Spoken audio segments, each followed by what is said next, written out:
Children of the light, hello. Welcome to church. Booyah.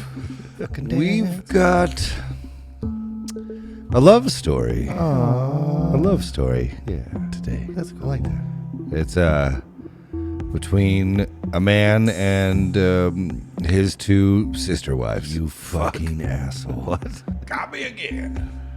It's what's in the Bible, folks. Your mom's in the Bible. It's what's in the Bible.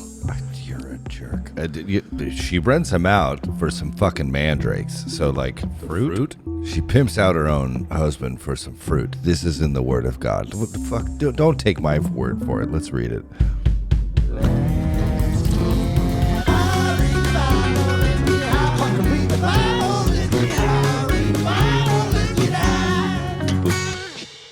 Oh, we're not. Check. Now, what I think the first thing that should be on this recording is that, dude, I can tell from here you smell great.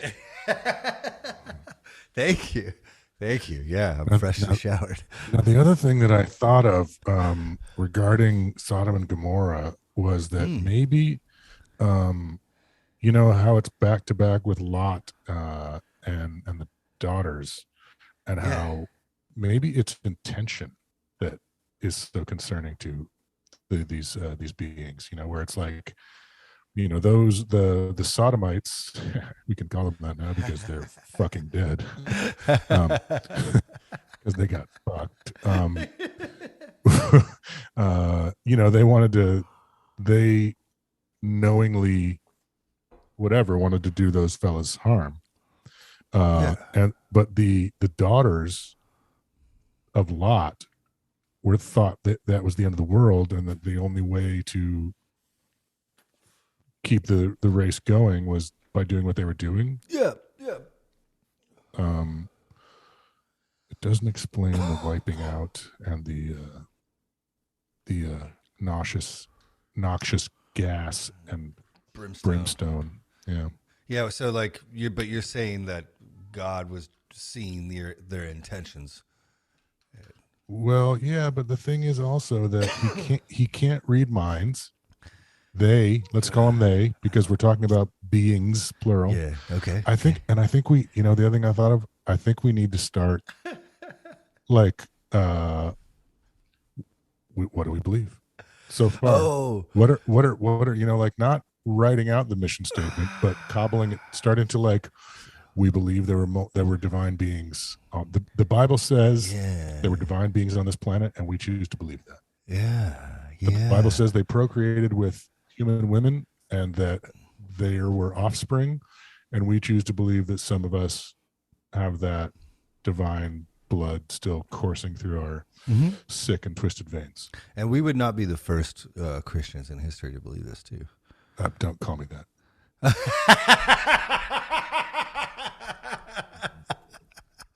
No, see, I don't know how the fuck you made that leap, young man. What the fuck are you talking about? It's Jesus. funny because I even say it for myself, but by most Christian standards, they don't consider me a Christian. So, like, it doesn't really fit for either of us. And consolidating what we've been reading sounds very interesting to me, you know, because, like, the stories go everywhere.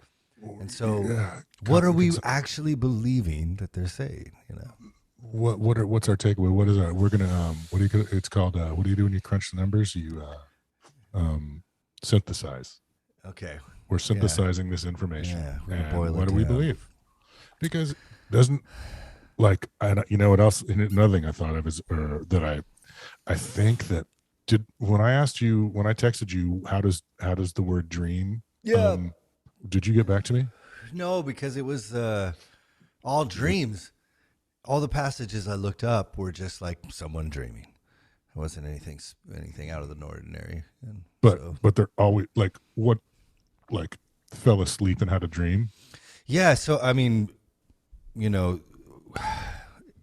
see, this is where it gets complicated. I don't want to interrupt your rad flow. So I think you should keep going because, you know, you can kind of get any answer you want out of the internet. Right. So it's like, it's like, well, really. So then I think the other thing I thought of is that I think that, and this is just what I'm going to probably end up choosing to believe because it's in the Bible, and it's like that when was it Isaac that slept on the rock? He used the And, rock for a pillow? I think it was Jacob. It was Jacob's ladder, right? Is that what you're talking about when he sees the ladder going up and down from heaven? Is that what Jacob's ladder's from? Mm-hmm. Wait, what?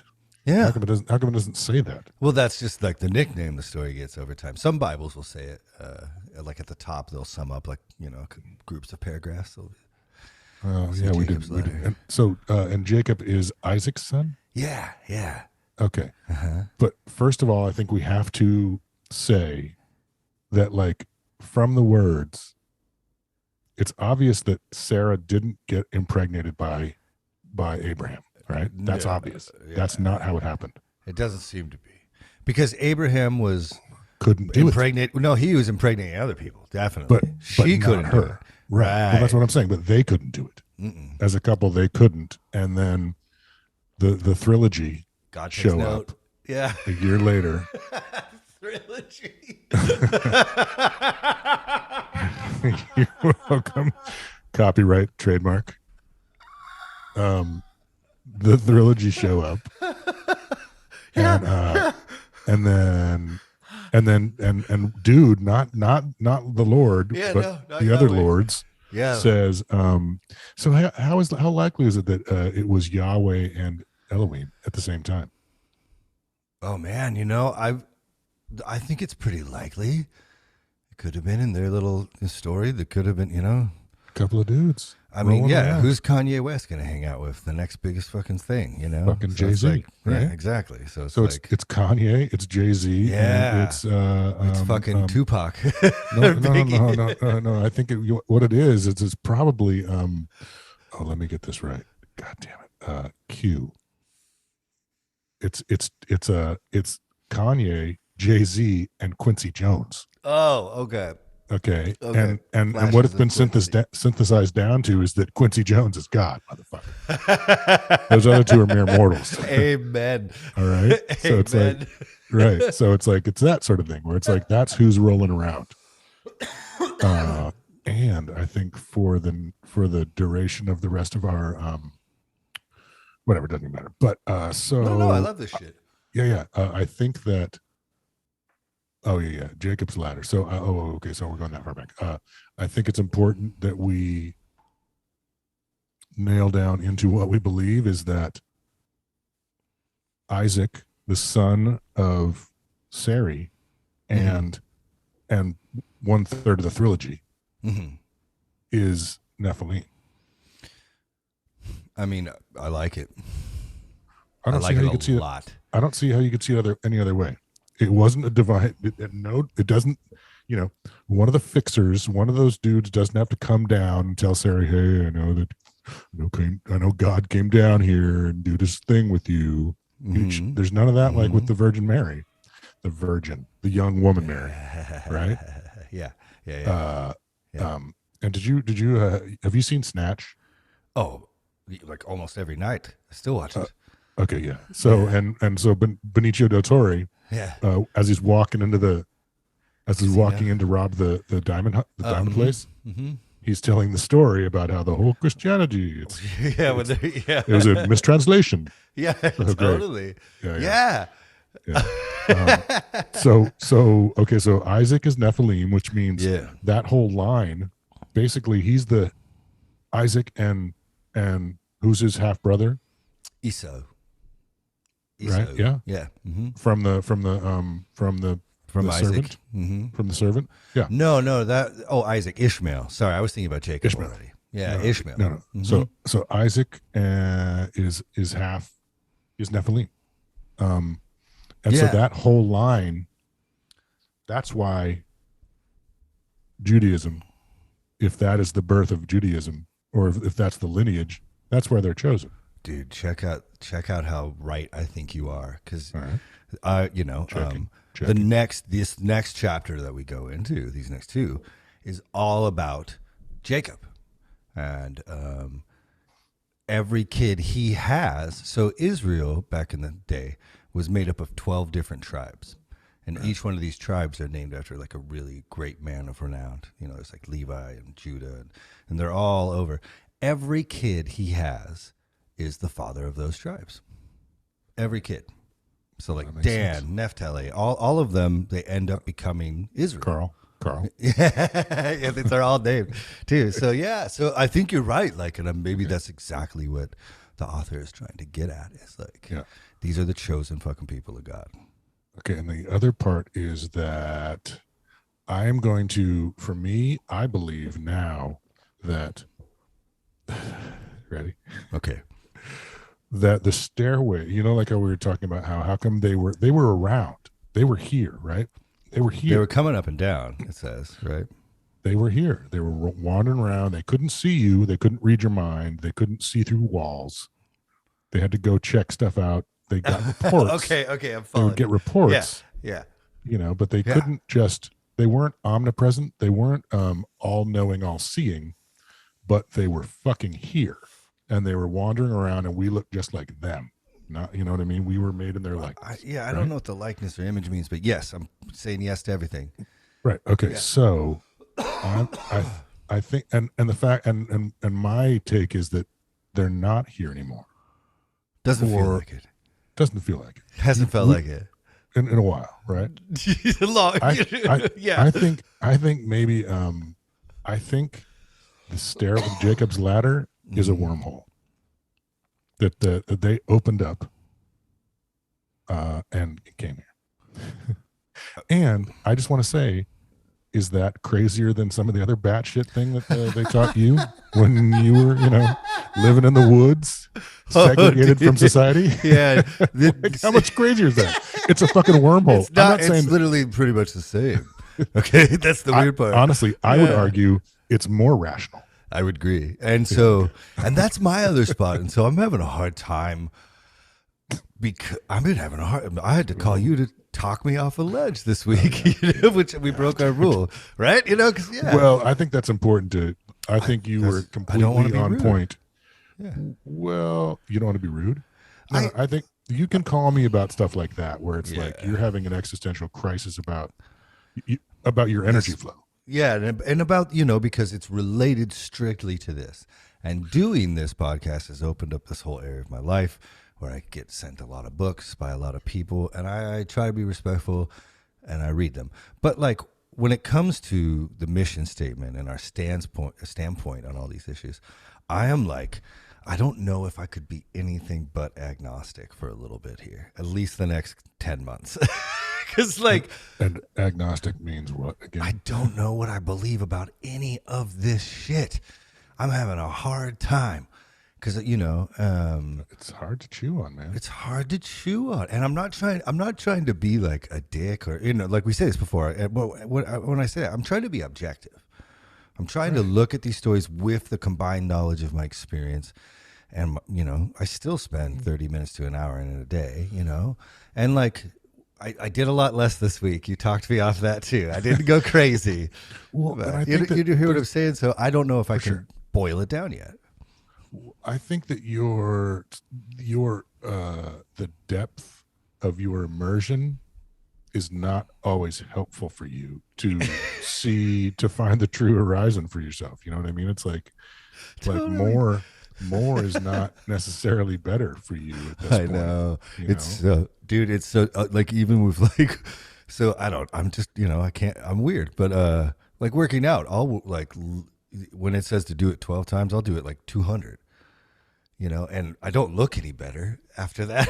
Like it did, I know science will look at me and be like, you're not stronger. If they rated me, it would be, you're not, but I feel like, I am. It's weird. So like, curbing that weird, whatever that thing that was put into me in the woods out there, is helping it calm down, and let me look.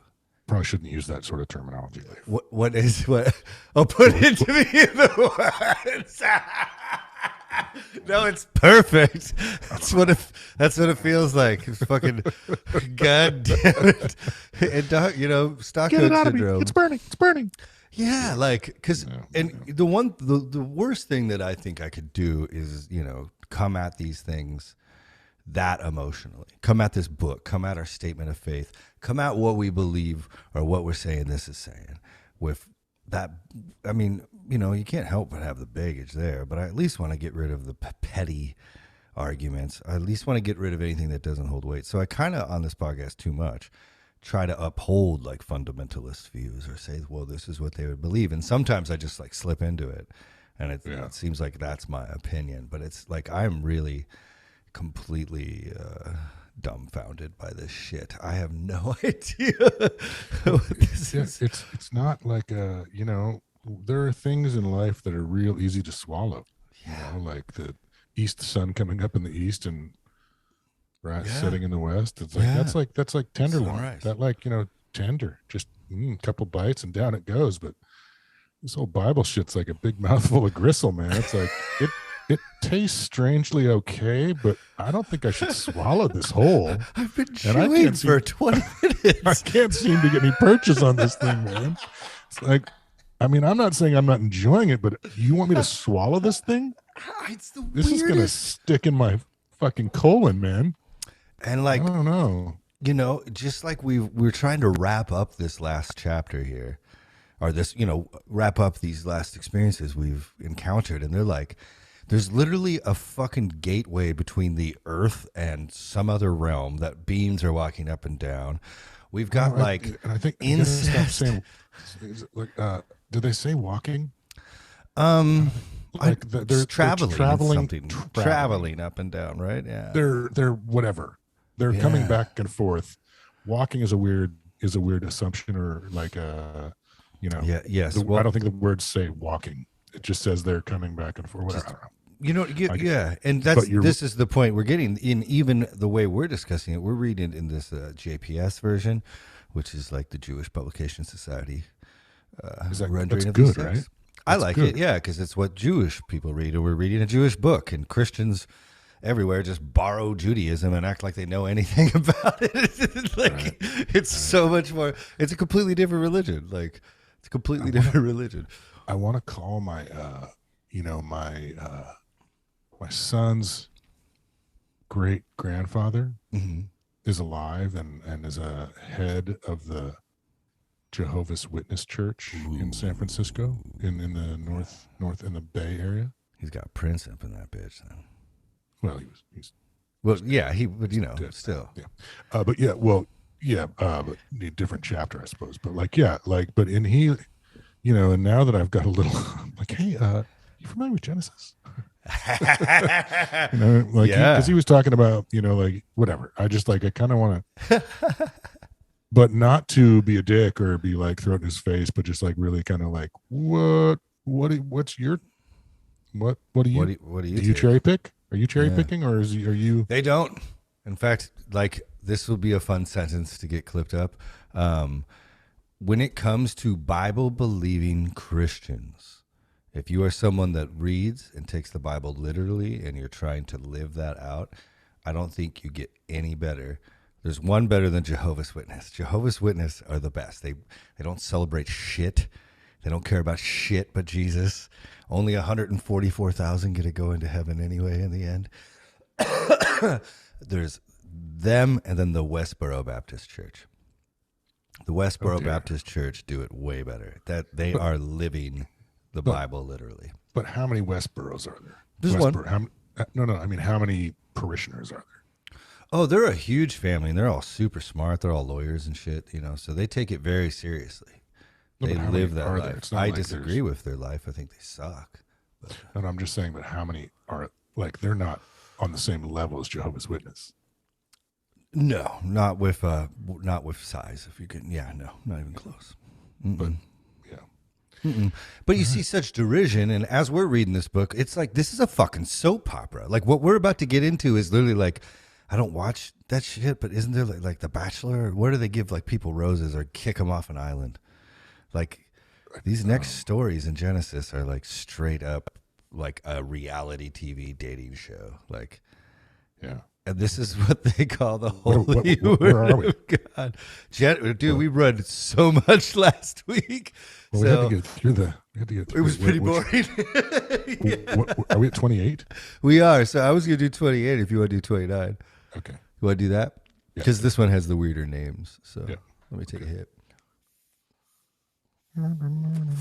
Okay, I feel like we recapped that pretty beautifully, even though we were just chewing on it. So we'll go right in. Genesis 29. Jacob resumed his journey, and came to the We land. already did this too. Dude, we already did this. He already. No, we didn't read through this one. Oh, no. Okay, go ahead. Yeah, okay. And scene. Genesis 29. Jacob resumed his journey, and came to the land of the Easterns. There before his eyes was a well in the open. 3 flocks of sheep were laying there beside it, for the flocks were watered from that well. The stone on the mouth of the well was large. When all the flocks were gathered there, the stone would be rolled from the mouth of the well, and the sheep watered. Then the stone would be put back in place on the mouth of the well. Jacob said to them, "My friends, where are you from?" And they said, "We are from Haran." He said to them, "Do you know Laban, the son of Nahor?" And he said, "Yes, we do." He continued, "Is he well?" They answered, "Yes, he is. And there is his daughter Rachel coming with the flock." He said, "It is still broad daylight, too early to round up the animals and water the flock and take them to pasture." But they said, "We cannot until all the flocks are rounded up. Then the stone is rolled off the mouth of the well, and we water the sheep." While he is still speaking with them, Rachel came with her father's flock, for she was a shepherdess, probably a badass. And then Jacob saw Rachel, the daughter of his uncle Laban, and the flock of his uncle Laban. Jacob went up and rolled the stone off the mouth of the well and watered the flock of his uncle Laban. Then Jacob kissed Rachel and broke into tears. Jacob told Rachel that he was his father's kinsman, and that he was Rebekah's son, and she ran off and told her father. On hearing the news of his sister, I'm going to take a hit real quick. On hearing the news of his sister's son, Jacob, Laban ran to greet him. He embraced him and kissed him and took him into his house. He told Laban all that had happened, and Laban said to him, "You are truly my bone and flesh." When he had stayed with him a month's time, Laban said to Jacob, "Just because you are my kinsman, should you serve me for nothing? Tell me, what shall your wages be?"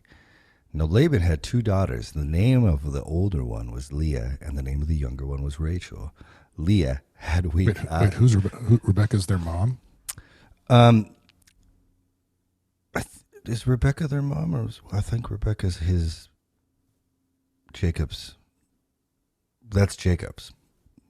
What? He was Rebecca's son. That's Jacob's mom. Laban is like his uncle. And who's Rebecca? His cousin. No, because his cousin is Rachel and Leah. Oh yeah, Rebecca's his mom. Sorry, there's so many R's. Not his mom. His aunt. Yeah, go read back. No. Go read back up. Wait, Rebecca is here. Isaac's mom? Yeah, go 12. Rebecca is Isaac's mom. Yeah, go tell. Who's his dad? Jacob or who's Isaac's Yeah, Isaac. dad? This is not Jacob. The kid, Isaac's son is Jacob. Isaac's son is Jacob. That's who we're dealing with, right? So Okay, so and let's do who's this real quick. And who's his mom? Rebecca. And what's she doing with these people? She's not with them. He's saying that's how we're related. No. Okay, read it again. Okay, I'm sorry. Don't be sorry. I'm sorry. Yeah, no, there's so many R's. Rachel came with her father's flock, right? And then it goes to Rebecca. Gotcha. Yeah. Okay, I'm sorry. Yeah. Okay, No, it's just so weird. Yeah. So. No, I got you now. So Rebecca is Laban's sister. Laban's sister. Yes. Right. Okay. Yeah. Gotcha. So now we're back to it. Right. Yeah. So Rachel would be Jacob's cousin. Yep, okay. gotcha. And we just read right here that in 17. He kissed Rachel already. Yeah, he kissed her already. He rolled away a big ass rock. He was like, Check it out. Check it out. Look at all this. Guns out, sun's out. Which is weird because, he's the bookworm, right? But Leah had weak eyes. and Rachel was shapely and beautiful. You know, that's like that's a thing. Like a weak chin is like sort of. So Rachel was Leah was less than hot. It was, I was wondering if that stature was like from like Leah had bad eyesight, so she was horrible at hunting. So it was just like, oh man, she's not even good at hunting. That bitch ain't even worth your time, bro. You know, like Yeah, totally. Could be, yeah. Just Could like be what right. a weird like. She had Yeah. weak eyes. Like, I think that's structure, not Yeah. performance. yeah. But I'm assuming. you know, as always, ding. I don't want to ding the bell right now I did it. because my puppy's sleeping The puppy. and he'll fucking wake up and then we have to fucking go clean up shit. Go Yeah, ahead. it's not fun. Anyway, where were Okay, so we left off on the weak 16. eyes. Yeah. Yeah. Rachel was shapely and beautiful. Jacob loved Rachel, so he answered, I will serve you 7 years for your younger daughter, Rachel. Laban said, better that than I give her to you than that I should give her to an outsider. Stay with me. So Jacob served 7 years for Rachel, and they seemed to him but a few days because of his love for her. Then Jacob said to Laban, give me my wife, for my time is fulfilled, that I may cohabitate with her. And Laban gathered all of the people of the place and made a feast. When the evening came, he took the daughter Leah and brought her to him, and he cohabitated with her. Laban had given his maidservant Zilpah to his daughter Leah as her maid. When morning came, there was Leah. So he said to Laban, what is this you have done to me? I was in service for Rachel. Why did you deceive me? Can we pause there for a second? Sure. So in like the normal, like I wouldn't say normal, but standard translations that people typically read this in, I'm pretty sure he gets drunk. And What? so you know how Laban prepares a feast right now, and then Jacob's expecting he's going to get Rachel, the younger daughter, Yep. and they sneak in the older daughter, and he fucks her, and like, this seems to happen a lot where these guys get so drunk they have sex with these people and they don't know anything about it. It seems to be a really common theme in the last 10 chapters. Yeah. Well, like, what the fuck's that about? Like, is it just an out? Like, for them, they're like, oh, no, baby. It was me and the boys. We were drunk, you know? Well, it definitely shows how important it was to not bone the wrong person, because once the seal was broken, you can't go back. You know, You don't have enough sheep, bro. 7 years, man. 7 years. You got the weak-eyed one. Damn, you got played. You got played. Yeah. It gets rougher. Oh, you mean the weak-eyed one, not the hot one? You ended up with the weak-eyed one. Oh man, Leah. I'd have worked for 7 years for the hot one. I'd have worked for about 2 weeks for the weak-eyed one. Anyway, go ahead. Sorry. When the evening came, he took his daughter Leah and brought her to him. And this doesn't even say they were drunk. No, it doesn't. But the one I listened to this morning did. So it was like, it's weird, you know? It's like, but I mean, a feast, that's what's going to be happening at a feast. It's a bunch of food and wine, you know? So. Cohabited. That's so funny. Cohabited. Cohabited. It's like they've got all these words for getting down. For getting down. The morning came, why'd you deceive me? Okay, go ahead. Okay.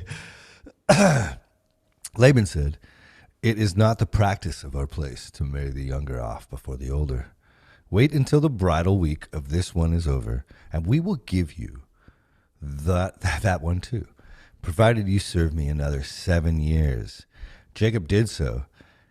He waited out the bridal week of the one, and then he gave him to his daughter Rachel as a wife. And he gave him his daughter Rachel as Oh, well. excuse me. I didn't. Yeah. Sorry. No problem. Laban had given his maidservant Bilhah to his daughter Rachel as her maid. And Jacob cohabited with Rachel also. Indeed, he loved Rachel more than Leah, and he served him another 7 years. The Lord saw that Leah was unloved, and he opened her womb, but Rachel was barren. Well, God could. The Lord saw that Leah was unloved, and he opened up her womb. Rachel was barren. Go ahead. Okay, you want me to go ahead because we can talk about this. It's so. Like so he is sort of watching. Like, he's sort of watching. He's definitely in control of their fucking fertility. I mean, that happens with Abimelech, right? With, Yeah. Homeboy's Well, dad. he keeps him from, and that was another example of intention, where Abimelech wasn't. He thought it was that Sarah was the sister, and so he wasn't smited or withered or spited or you know. So intention matters, but apparently El Lordo El Shaddai. can keep you from, you know, popping the cork from somewhere. I don't know if okay. But the Lord saw that Leah was unloved, so he opens up Leah's womb. Wait, Yeah. I mean, like, is this like he opened that bitch up, or what are we talking about? Oh no, it's all with Jacob. It's coming. It gets crazy actually. Jacob's just slinging dick everywhere. Hey, come on! It's just the truth. Let's. This guy is a stud. He accidentally This is fucks the Lord. Like, well, he definitely wrestled him in one. So let's Go ahead. Yeah, Let's let me keep going because it gets even weirder. Yeah. Leah conceived and bore a son and named him Reuben, for she declared, it means the Lord has seen my affliction. It also means now my husband will love me. That's so fucked up. Reuben means now my husband will love me. Dude, like what a sad. That's so sad. I feel bad for Leah. What does Kincaid mean? I don't know. Sorry. Okay. She conceived again and bore a son and declared, this is because the Lord heard that I was unloved and has given me also this one also. So she named him Simeon. Again, she conceived and bore a son and declared, this time my husband will become attached to me, for I have borne him 3 sons. Therefore he was named Levi. She conceived again and bore a son and declared, this time I will praise the Lord. Therefore she named him Judah. Then she stopped bearing. So those are tribes of Israel. These are No spoilers. No, I guess. I guess we already did, right? Though, yeah, that's as far as I was going to go with it. But like backing up your point is what I'm trying to say. Is maybe the writer is saying yes, this family was straight from God. And so let's and Jacob's brother is who? Esau. And who's his who's his dad? Isaac. And who's his mom? Rebecca. Remember, they're twins. He's the hairy twin that comes out first, and then he sells him the birthright for a bowl of soup for that porridge. Oh, right. Because it was Sarah who and because Jacob is going to get killed by Esau after his dad dies, he runs away. That's where he sees the ladder, and now he's like Jacob was going to get killed by who? Oh, his brother. Yeah. And so because he swindles his brother. But that means Esau is also Nephilim. Yeah, everyone below Isaac is. Anyone in this family line. And I mean, I don't want, again, no spoiler. Yeah. Okay. It's actually really cool. Esau comes back? It's super cool too. Like, right. Yeah. And he is pretty badass. Like he's because he my always nation. Was. Yep. Yeah. Okay. So are we keeping up with the Joneses when it comes to this? The unloved, There we are. The unloved wife just bore homeboy 3 sons, and the super loved wife. More. I thought it was just when- 3 right now. Yeah, it's only 3 right now. We have Reuben, we have Simeon, and we have Levi. And Judah. Oh, sorry. There we go. Good. So we're caught. I was wrong. So there's 4 already. That's quite a bit. Reuben, that's hilarious. So next time you eat a Reuben sandwich, just think about that. Maybe your husband will love you. I'm gonna fucking edit that one out for sure. That was that's not that funny, dude. Okay, so Genesis 30. When Rachel saw that she had borne Jacob no children, she became envious of her sister. And Rachel said to Jacob, "Give me children, or I shall die." Jacob was incensed at Rachel and said, "Can I take the place of God, who has denied you fruit of the womb?" She said, "Here is my maid Bilhah. Consort with her, that she may bear on my knees, and that through her I too may have children." So she gave him her maid Bilhah as concubine, and Jason cohabited with her. Bilhah conceived, and Jacob bore a son. And Rachel said, "God has vindicated me. Indeed, he has heeded my plea and given me a son." Therefore she named him Dan. She could have done more with that. Could have done more with that name. I'm gonna post. Rachel's maid Bilhah conceived again and bore Jacob a second son. And Rachel said, "A fateful contest I waged with my sister. Yes, and I have prevailed." So she named him Naphtali. When Leah saw that she had stopped bearing, she took her maid Zilpah and gave her to Jacob as concubine. And when Leah's maid Zilpah bore Jacob a son, Leah said, "Who the fuck now, bitch?" He said, "What luck?" So she named him Gad. When Leah's maid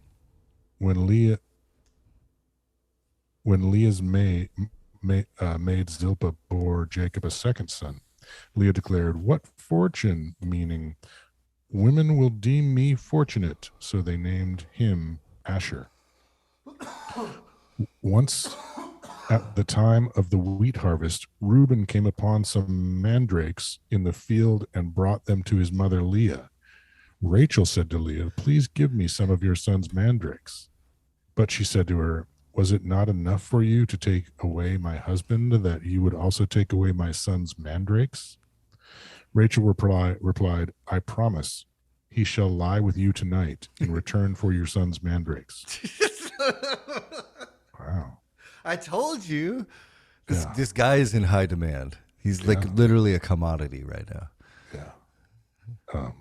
Figuratively. Sorry, figuratively. We don't play that shit, man. Well, dude, I'm homeschooled as shit. That's the only angle I can work. No, don't. You're better than that, lady. You're better than that. You are literally better than that. I read all the time. I do.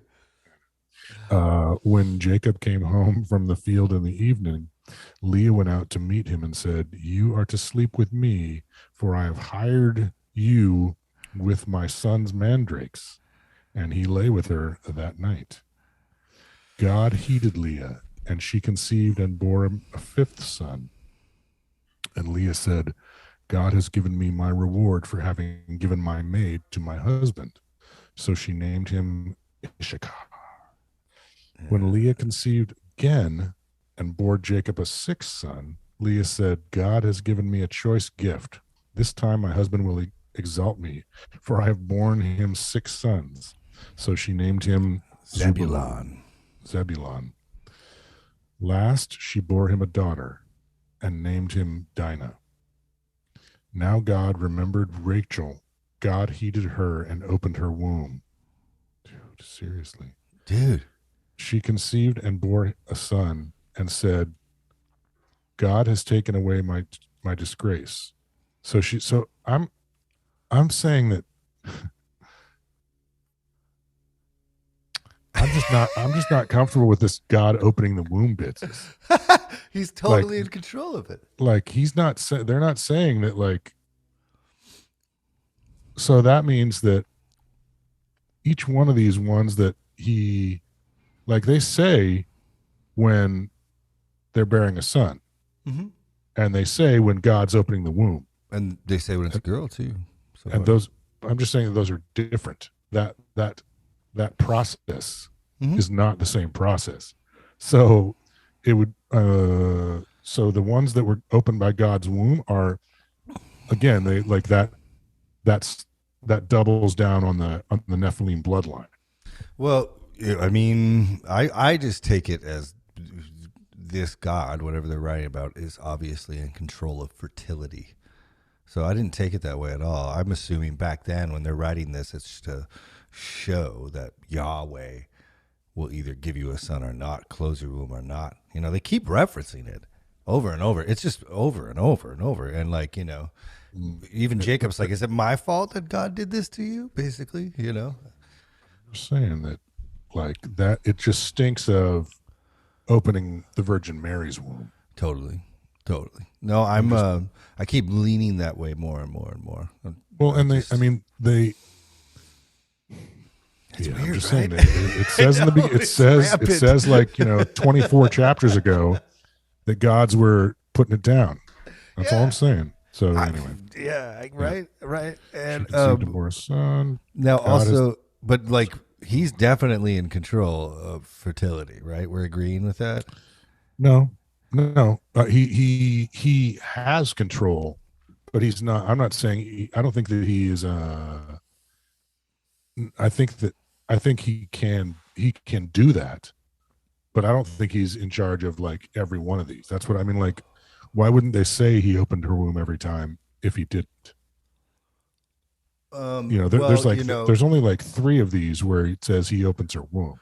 Well, there's no contraceptives back then, so I'm assuming that if a woman went X amount of years without getting pregnant, they would start assuming she was barren, right? So maybe it's after one of those stretches. So maybe they cohabit. Yeah, I'm not really interested in maybes though. Oh, I know. I'm talking through my angle with you to see, because we're still we are stretching to say that, like, I don't think God's coming down and like fucking each one of these pregnancies into existence. I think he is. See, that's what I don't. I think when it says that God opened a womb, I think that's literal. I'm taking Okay. look. It's inerrant, baby. It's not fucking figurative. This is literally. Okay. I didn't make the rules. I didn't make the rules. I want this to be true. This is like I don't aliens have to any, me. I don't have skin in the. I don't have any skin in the game. I don't care if it's true. I'm just taking it for what it's like. Why are they calling it different things? Like although they, like cohabit. He cohabits and she gets pregnant. What's that? Should we Bible have it? What? Opening the womb? Yeah, let's just. Like how many times does God open up wombs? A lot. Yeah. Super Well, lots. and how many is it, like always kind of from afar, or is it like, oh, by the way, God came down again? Sorry, let me get to the Hebrew. No, it's always kind of like this. Like there's a little bit of, even us saying that, like God taking note of Sarah is actually the part and parcel with the beings, like being attracted to women and having sex with them. There's not much besides, like those words do mean them just hanging out and that kind of, we both agree though, or you're leading me closer and closer to the angle every second of, I'm not trying to lead you, and if you don't agree, I'm totally down with that. I'm just like, I want to. What? No, I like it. Yeah, it's good, but I'm just like, the part where they use different terminology for different things. That's what's curious to me. Yeah, but sometimes they use different terminology for the same thing, like knew her and cohabit and came to whatever, like, you know what I mean? Like how many different ways do they say, bedded someone? You can't. Yeah, right. Yeah. So it's like, and it is one of those opened her womb. Elohim. What about? That's the God who did it. Who He's does still the being named. Who does the womb opening? Yeah. Of course it is. Oh, it's actually no. Excuse me. That's the one who withered the womb. That's when Jacob What? was Oh. and 32 when Jacob's like reprimanding her. It's not my fault. God did this to you, basically. That's it. Okay, and who That's opened the Elohim. wombs? I'm almost. I think I'm getting. It's that weird thing about the knees, That'd be crazy if it was two different gods. right? Oh man, I'm don't worry about what he said. I'll open the womb. No. Well, and like a couple of these too, just for it says Jacob went into her and she conceived. So That's pretty straightforward. Yeah. Elohim still mentioned.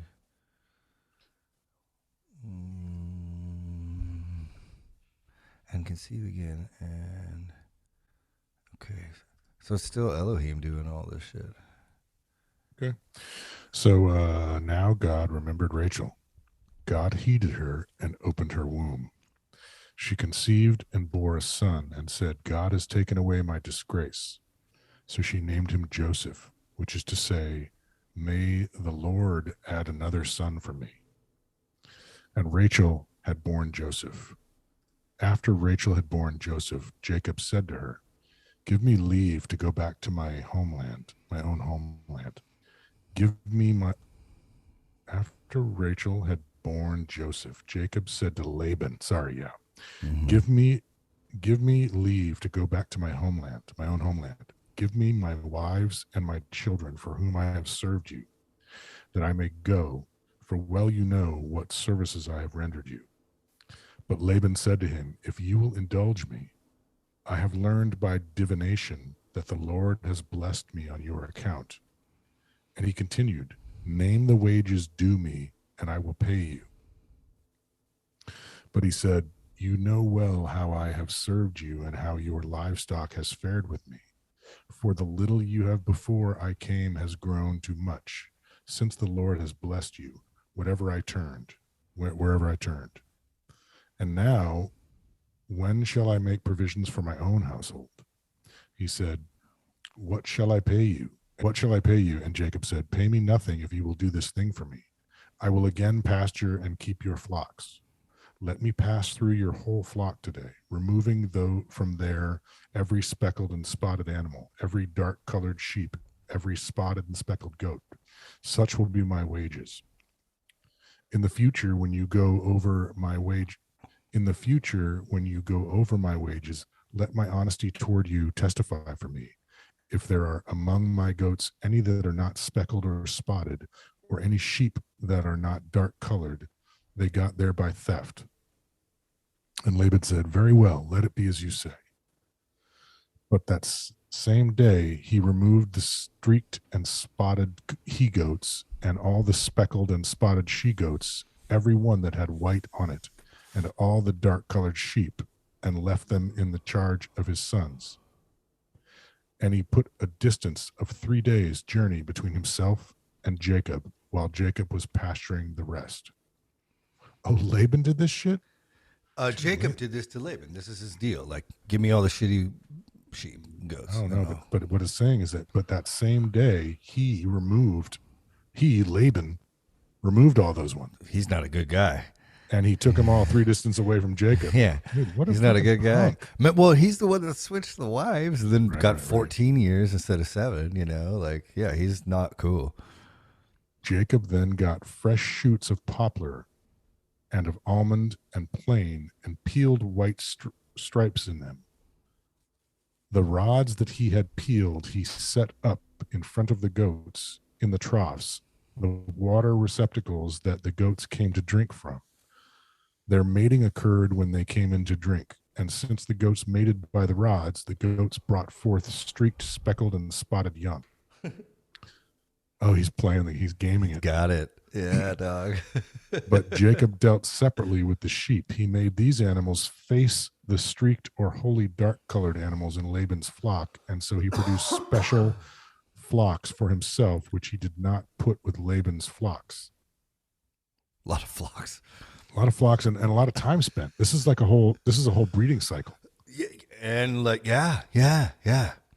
Moreover, when the sturdier animals were mating, Jacob would place the rods in the troughs in full view of the animals so that they mated by the rods. But with the feebler animals, he would not place them there.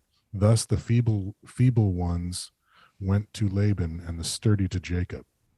So the man grew exceedingly prosperous and came to own large flocks, maidservants and Men's servants. Right maidservants. after. Maid servants and men servants and camels and asses. Oh, I don't have that. Oh, yeah, it does that cutoff thing on the app every once in a while. Did it to me too, right? I just like men's. But man's servants. Yeah. You gotta get you some of the men servants. So the player learned how to fucking play the player, right? Like, well, he knew already. He just he's like, I don't, because he already gamed his brother out of all of this everything. So it's like, it's not like he doesn't know how to play the game. He just I don't know why he didn't start doing that earlier. Yeah. Well, I guess he was getting 12 sons out of the deal. That's not so bad. And like he was busy, right? Like he's got all their maidservants as well. Yeah. You know, that's what I was saying. So I mean, you know, and he's doing good. Like he's got but he doesn't have any of his own stuff right now, does he? Not really. Yeah. He's just making it now. Someone else rich. Yeah. And so, you know, he's very much ready to move on and let this all. So this guy's got a good play. He's gonna fucking he's gonna switcheroo him and fucking. Do you understand the reads and the how he makes the spotted? So what I remember, and again, doing it right now. Thank you. Is that back then the temple was obviously the central part of the Jewish faith. I'm gonna have to ask you to just say no. You yeah, that's. Let me stop. This goats. Later. Speckled goats? No. I'm asking about the speckled goats. Let me finish. Yeah. I'll edit this. So, like an unspeckled goat, like a goat with no blemish, could go for more money at market because I get that part. People use it for sacrifices. No, I get that. I'm saying he makes speckled goats by some apparatus, and I was like, "Do you understand that apparatus?" No. Sorry, I didn't even understand. That's what I was talking about. Okay, there we go. No, it's like he must. Well, I'll tell you how to make speckled goats. I was like really thinking. You got a pen and paper? Okay, go out and get a reed and a trough. Keeping it real goes wrong. I'm like, fucking sorry about that one. I'm going to need you to just answer no. You're not familiar with the speckled goat process. Yeah, no, I'm not. And it's probably something he made up. He's fucking smart, right? Fistful of dollars shit. Like, right. Or it's like the Princess Bride. He's like, I've spent years building up a tolerance to iocane powder. Yeah, iocane powder. Yeah, totally. Yeah. So like, but the weird part is to me still like, when you go to church, why aren't they reading these stories? Because there could be like, this is like Desperate Housewives of Beverly Hills type shit. You know what I'm saying? It's gamesmanship all day. And it's like, but that's what you would do if you were in the, if you were, whatever. Let's keep going. This is good. I like it. Okay, good. So you want to keep going then? I will. Okay, beautiful. You want? Yeah, okay. I don't mind. So now he heard the things that Laban's sons were saying. Jacob has taken all that was ours, father, and from that which was our father's, he has built up all his wealth. Jacob also saw that Laban's manner toward him was not as it had been in the past. Then the Lord said to Jacob, return to the land of your fathers where you were born, and I will be with you. Jacob and Rachel and Leah called to the field where his flock was, and said to them, I see that your father's manner toward me is not as it has been in the past, but the God of my father has been with me. As you know, I have served your father with all my might, but your father has cheated me, changing my wages time and again. God, however, would not let him do me harm. If he said thus, the speckled shall be your wages, then all the flocks would drop speckled young. And if he said thus, the speckled shall be your wages, then all the flocks would drop streaked young. All the streaked shall be your wages, then all of the flocks would drop streaked young. Mm-hmm. God has taken away your father's livestock and given it to me. Once at the mating time of the flocks, I had a dream in which I saw that the he-goats mating with the flock were streaked, speckled, and mottled. And in the dream, an angel of God said to me, Jacob, here, I answered. And he said, note well that all the he-goats which are mating with the flocks are streaked, speckled, and mottled, whatever that word is. For I have noted all that Laban has been doing to you. I am the God of Bethel, where you and wait. I'm looking it up. I'm looking it up. I heard it. Gotcha. Keep going. And in the dream, first of all, he's totally full of shit. He made them all speckled, and he's like, no, God did it. He made them all speckled. It's pretty funny. Yeah? Well, but maybe he's saying he got the idea from this dream. Okay, maybe. And in the dream, an angel of God said to Jacob, and he said, no, and speckled, I am the God of Bethel. You want to know what that word is? It happens 72 times in the Bible. Do you want to know what it is? El. What? It's an El. E-L. Who's El? El is where we get Elohim. El is the Mesopotamian god. He's like the god. He's basically Zeus in the Mesopotamia, the culture of the Canaanites. The people that the Jewish people come out of. El is like their Zeus, and Elohim is a compound word. El and Yahweh together. I thought Elohim and Yahweh were different guys. They are. Yeah. Okay. So, isn't Elohim? He's the guy who lets there be light. Mm-hmm. Mm-hmm. Right. Mm-hmm. So he's making a showing. He's like, yo, what? Mm-hmm. So they're saying Elohim is an angel of God, of Yahweh. Is that right? Yeah. So let me try to think about this. So this guy is now pretty far away. He's out. He's not in Canaan anymore, right? He still is. He hasn't left.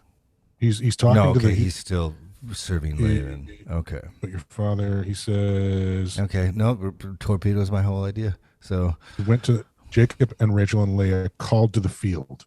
So he's like talking to all the shepherds, right? Yeah. All the people who tend the flocks. So they haven't bailed yet. He hasn't bailed. He doesn't have to because God's got his back. Yep.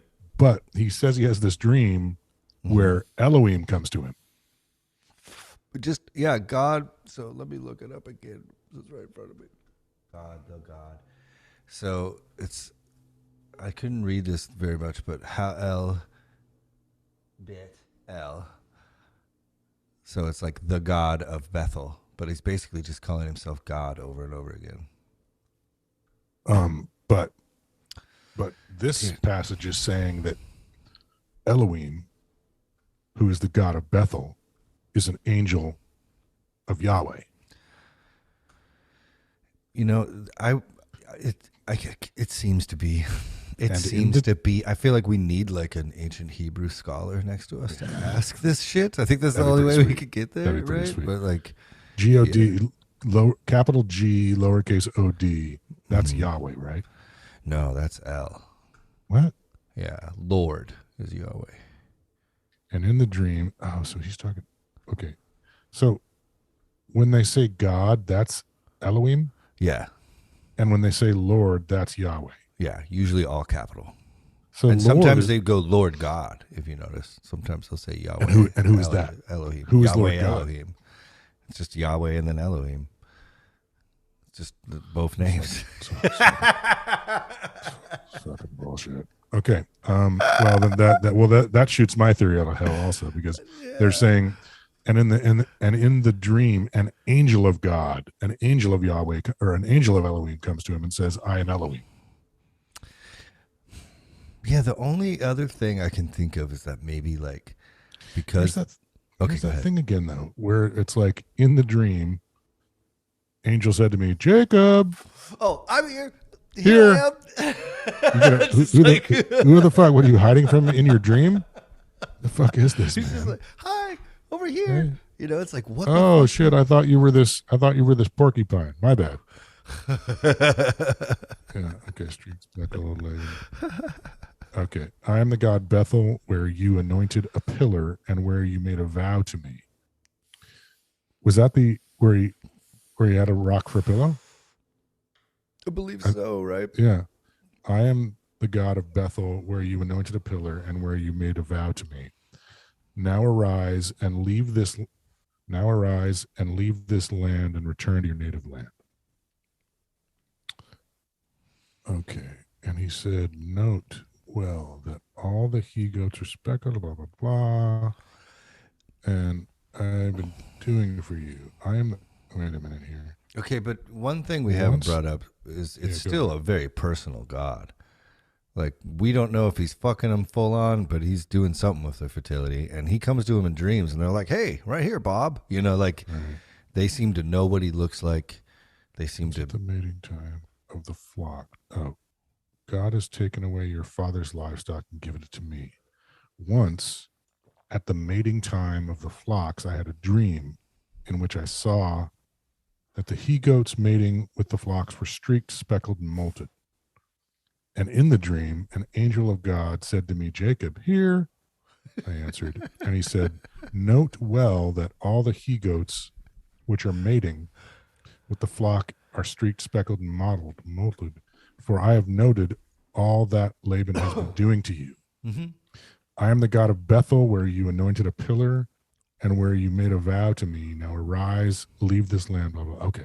So he's telling him all about the dream. Mm-hmm. But he also, it's sort of whatever. Okay. I don't think Rachel and whatever.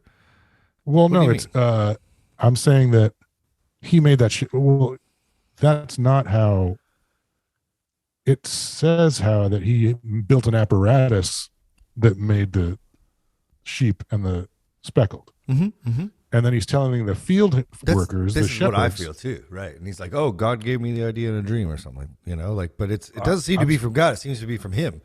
Well, I'm saying that he's not saying. I'm not.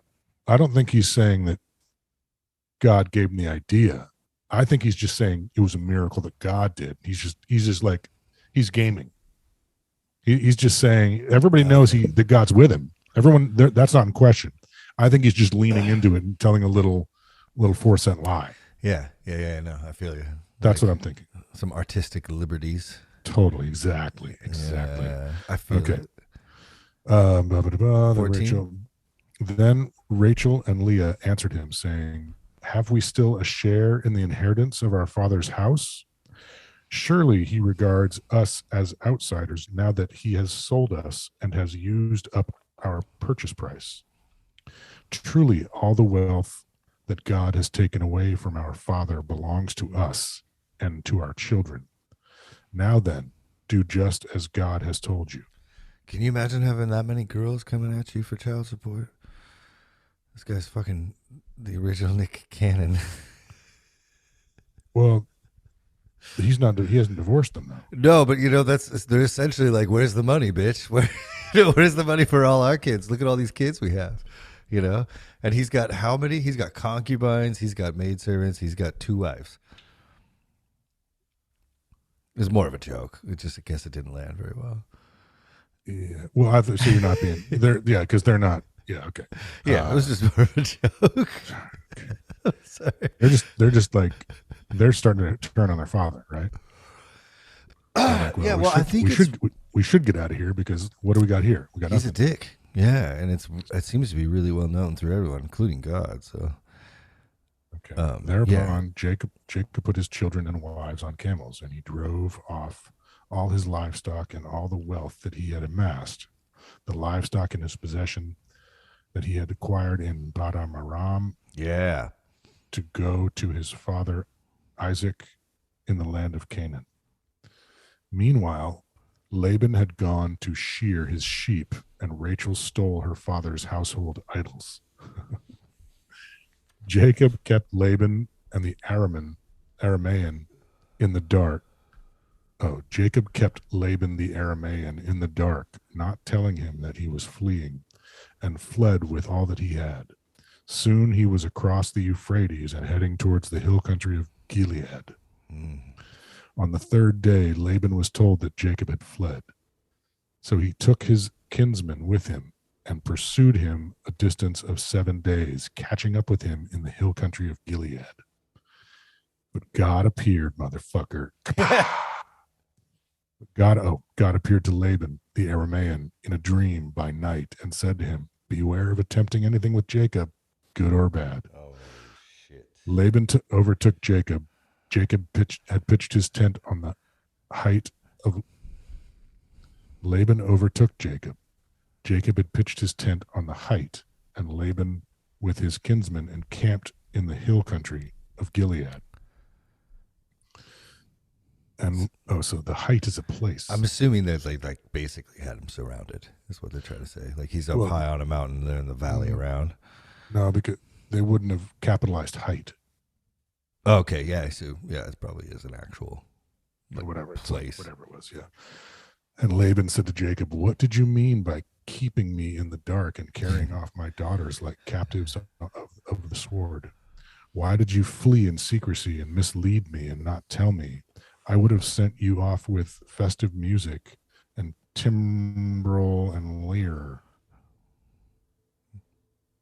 You did not even let me kiss my sons and daughters goodbye. It was a foolish thing for you to do. I have it in my power to do you harm, but the God of your father said to me last night, beware of attempting anything with Jacob, good or bad. Very well, you had to leave because you were longing for your father's house, but why did you steal my goods, my gods? Jacob answered Laban, saying, I was afraid because I thought you would take your daughters from me by force. But anyone with whom you find your gods, but anyone with whom you find your gods shall not remain alive. In the presence of our kinsmen, point out what I have of yours and take it.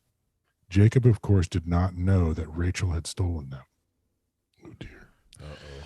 So Laban went into Jacob's tent and Leah's tent and the tents of the two maidservants, but he did not find them. Leaving Leah's tent, he entered Rachel's tent. Rachel, meanwhile, had taken the idols and placed them in the camel cushion and sat on them. And Laban rummaged through the tent without finding them. For she had said to her father, let not my lord take it amiss that I cannot rise before you, for the period of women is upon me. And I wouldn't want to bleed all over the place. Thus he searched and could not find the household items. She totally plays the period card. Dude, that would have worked. I love it. Well, the apple on the tree and all that. You got to work with what you got, man. Yeah, right. Now Jacob became incensed and took up his grievance with Laban. Jacob spoke up and said to Laban, where is my crime? What is my guilt that you should pursue me? You rummaged through all of my things. What have you found of all your household objects? Set it here before my kinsmen and yours, and let them decide what between us two. These 20 years I've spent in your service. Your ewes, your she-goats never miscarried, nor did I feast on rams from your flock. That which was torn by beasts I never brought to you. I myself made good the loss. You extracted it of me, whether snatched by day or snatched by night. Often scorching heat ravaged me by day and frost by night, and sheep fled from my eyes. Sleep fled from my eyes. Of the 20 years that I spent in your household, I served you 14 years for your 2 daughters and 6 years for your flocks. And you charged my wages time and again. And you changed my wages time and again. Had not the God of my father, the God of Abraham, and the fear of Isaac been with me, you would have sent me away empty-handed. But God took notice of my plight and the toil of my hands, and he gave judgment last night. Then Laban spoke up and said to Jacob, the daughters are my daughters, the children are my children, and the flocks are my flocks. Damn. All that you see is mine, yet what can I do now about my daughters or my children they have borne. Come then, let us make a pact, you and I, that there may be witness between us. Thereupon Jacob took a stone and set it up as a pillar. And Jacob said to his kinsmen, gather stones. So they took stones and made a mound, and they partook of a meal there by the mound. Laban said in Yeger Shadutha, but Jacob named it Galed. Laban named it Yeger Shadutha, Yeah. but Jacob named it Galed. And Laban declared, this mound is a witness between you and me this day. That is why it was named Galed. And it was called Mitzvah because he said, may the Lord watch between you and me when we are out of sight of each other. If you ill-treat my daughters or take other wives besides my daughters, though no one else be about, remember, God himself will be witness between you and me. Laban said to Jacob, here is this mound, and here the pillar which I have set between you and me. This mound shall be witness, and this pillar shall be witness that I am not to cross you to pass. Hold on here. I'm a little confused here. And Laban declared, okay, this is all Laban declaring. And Laban still said, here is this mound, and here the pillar which I have set up between you and me.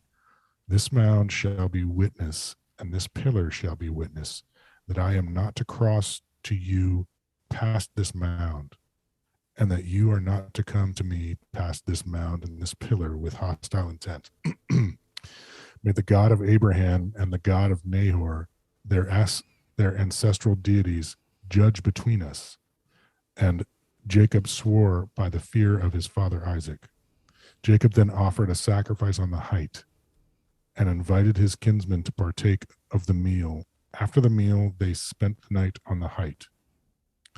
Early in the morning, I thought Laban was going to bounce.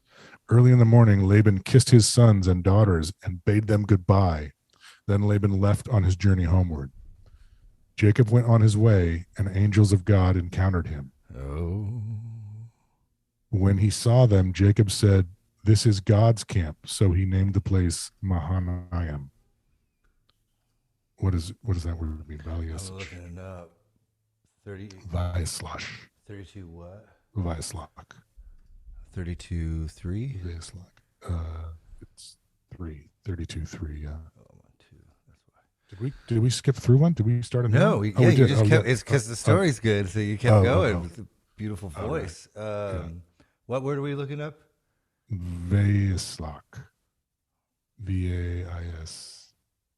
Oh, that's in, I'd have to, sorry, that's something else. That's not, I think that's just like, kind of like a chapter break in the original, I'm assuming. This is God's camp, so he named it Mahanaim. Hebrew for, and he sent, the first word in the parish. Yeah, so, and he sent. So Rachel hides the shit under her bleeding vagina. Yeah. Or just says she's bleeding, but yeah. and you gotta do what you gotta do. Does that ever come back around? That when they land, is he like, dude, you took that shit? I fucking swore before the dude. I feel like it does. Yeah, well, and this shit gets really rad because pretty soon now we get into Egypt, because this is how the Jewish people become slaves in Egypt. They're moving away from this guy Laban. I'm pretty sure there might be a story in between there. Who's the god of Nahor? I'm assuming that's that's Laban. Let's look it up because it's Laban's side. Yes. So I'm just assuming that it's like, they worship. Laban. They don't worship Yahweh. Laban doesn't worship Yahweh. Yeah, but does the god of Nahor show up in Laban's dreams? There's no passage about that, right? No, Yahweh shows up in his dreams, I think, right? No, he totally, yeah. Yeah, but I'm so saying, I think they're like, why doesn't he worship Yahweh if that because guy's showing up in his he dream? worships Nahor's god, so he's putting it. Who's Nahor? Is I'm Nahor a looking it up place? right now. Nahor, the son of Terah, who is fucking Oh, so these homeboy's people like. dad. So some people just say their God shows up.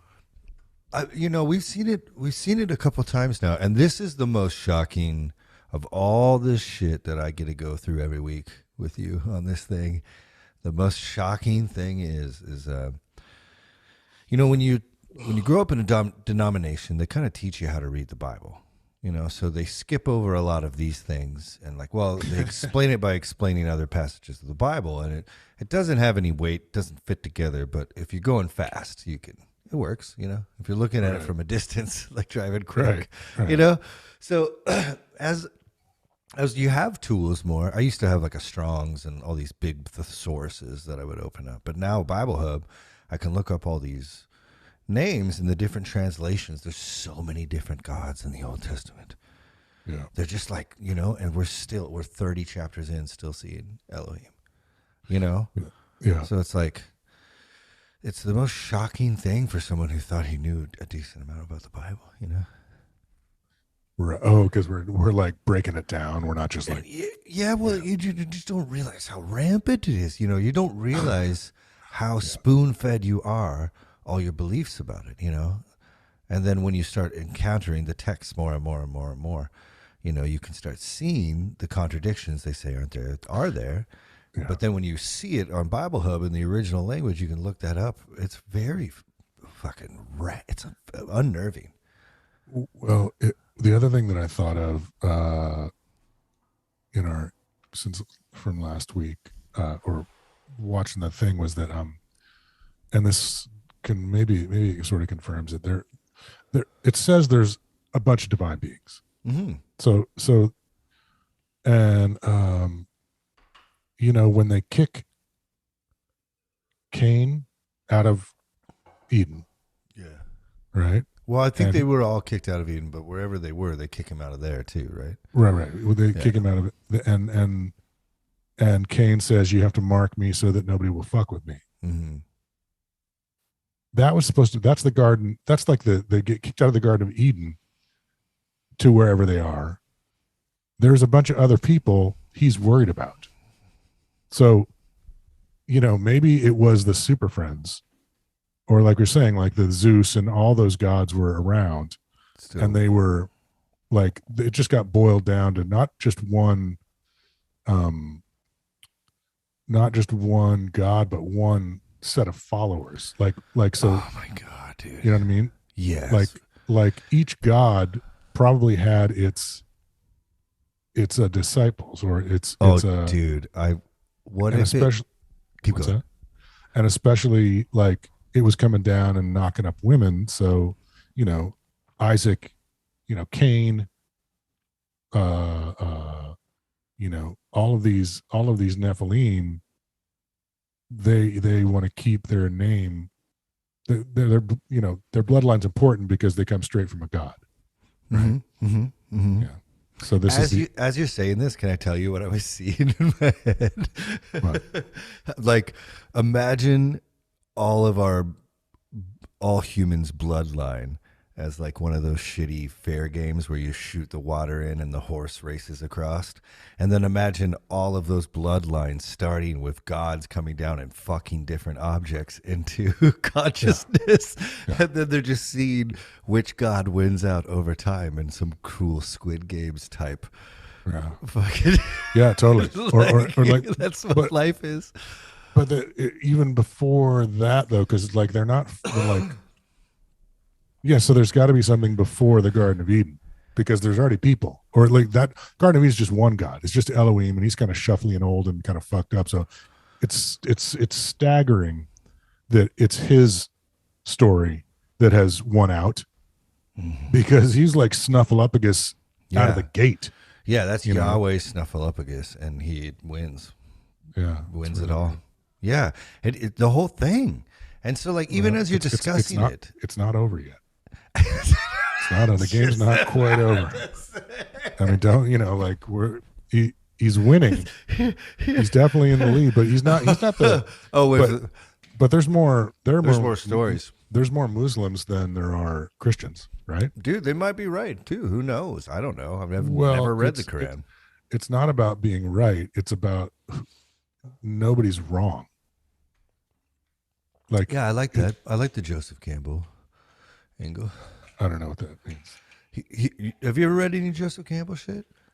He's the guy that wrote the. I know who he is. Yeah, okay. I don't know what he is. It's just he seems to only talk about the similarities of all the religions of the world. He studies all of them, all the myths, and then he only he doesn't really he's not negative. He's just like, isn't it interesting? These all. Yeah. So I agree. I see this. That's the most freeing aspect of getting to read this book with you all day. It's like, how weird is this? Let's unpack it, because it's adding mystery back to my life. Like, I'm comfortable with not knowing what the fuck all this means. I'm comfortable just chewing on it all day, and it's so fascinating. It's starting to make me feel like we only have, like, we've got this box of the 64 crayon box. Yeah. It's like we've got the box and one color. Yeah, exactly. We've got the remnants of one color. Yeah. When it's like, why is there all this room, and they sort of make reference to these other colors, but I don't see. It's like this one fucking royal blue. That's it. Have you seen those graphs of the visual spectrum of which humans can see? Oh no. Oh, it's horrible. It's like there's a little sliver. If it's like this wide, there's like about a finger width there. We can't even perceive the world around us fully. Yeah, I think that's why cats are so freaky. I think they can see. I think they're multidimensional. I agree. Yeah, I agree. You're right next to yourself. You're fucking freaking me out. And you can get right. They're like all the weird sounds they make, like when a predator's around, nothing's there. Yeah. I watched a video of cats fucking up alligators yesterday. It's like, get back in the water, bitch. I love it. So with these, I think, do we want to finish this chapter, or how are you feeling? We did get to about an hour and a half, so I think we're good. Yeah. We could, like, maybe we'll we can reread. The beginning of the next one, we'll start at 31, or we'll start at 32. Yeah, because there's for the amount of and like one of the bummer things is, like, we're a little bit ahead of the listeners, but like Sodom and Gomorrah was so rad. That episode was so funny and great, and it's so fun to read. And then we do have to trudge through the mundane molasses type stories sometimes. So the one right after it is going to come out is like, they're not the best stories, but we're doing our best with them.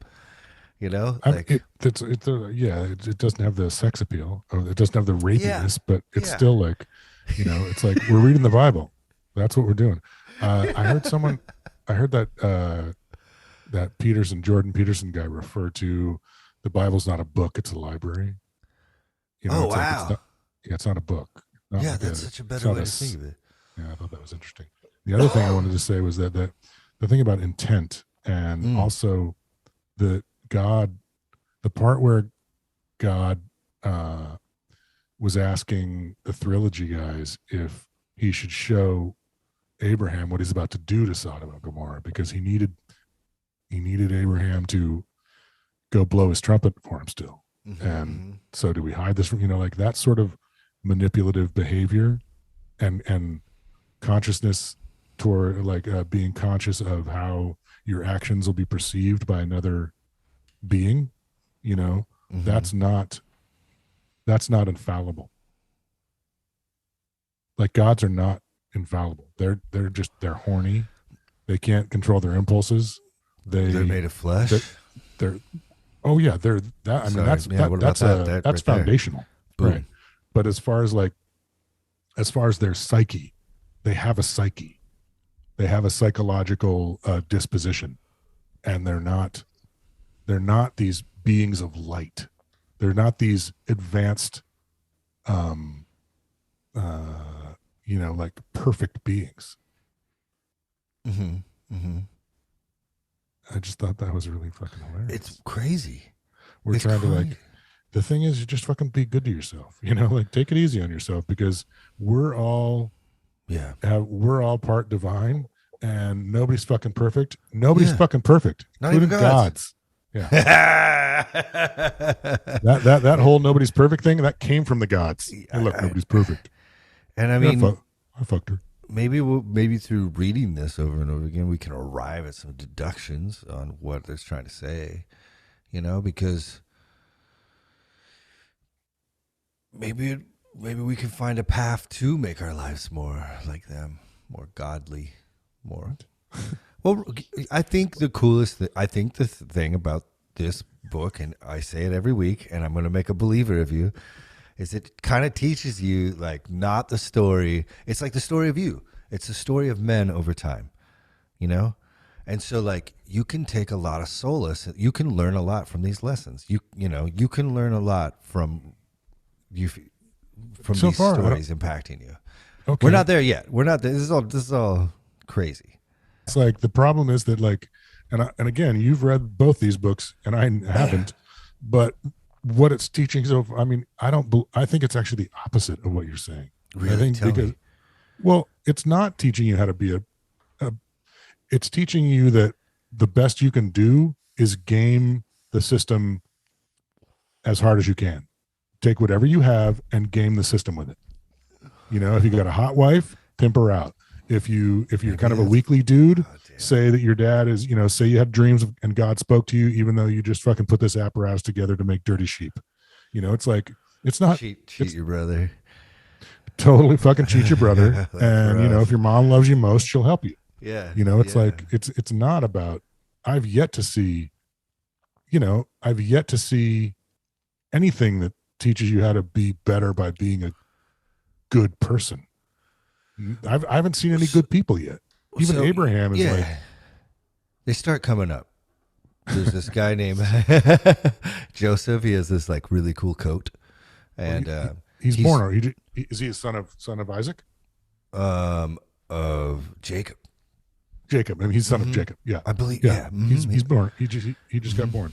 Okay, yeah, right. And then his mom dies, Rachel, who's his favorite. Don't go. No spoilers. Okay, well, point being, I'm trying to say, Jacob goes through a bunch of horrible shit, but then ends up in a place where he ends up setting up his family from extinction and saving them, and then therefore saving the entire Jewish race. So even though it might be convoluted right now and everything gets hard, because of all this shit that's happening, one person is going to get a go ahead to this magical place called Egypt, and not just, like, rise the ranks, but become second in command of the entire fucking empire, and therefore be able to save his whole family. So it ends up being good, But that's not what you're not talking about. You're talking about how to the book. How it affects. You're saying hopefully if we keep reading it, we're going to be able to be more like gods. But you have this like rosy glow about gods, and I'm saying that there is no rosy glow on gods, and we don't want to be. We're already just like them. I guess we are already fucking fallible and greasy and dirty and magic all at the same time, and we can't. We could like maybe resonate with our most true self, but then we'd have to admit to who we are first, and I think that's what we don't do because we're mired in this organized religious doctrine that, like, cherry picks, blocks you from finding out who you actually are, where the real power is. Yeah, that's the thing we both agree on, and that's the fucking shit, right? Because now we get to talk through that. Yeah. Well, how about I press stop? We say goodbye.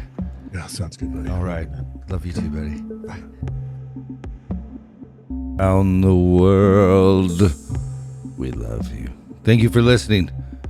We'll be doing the whole fucking Bible. So, see you next week.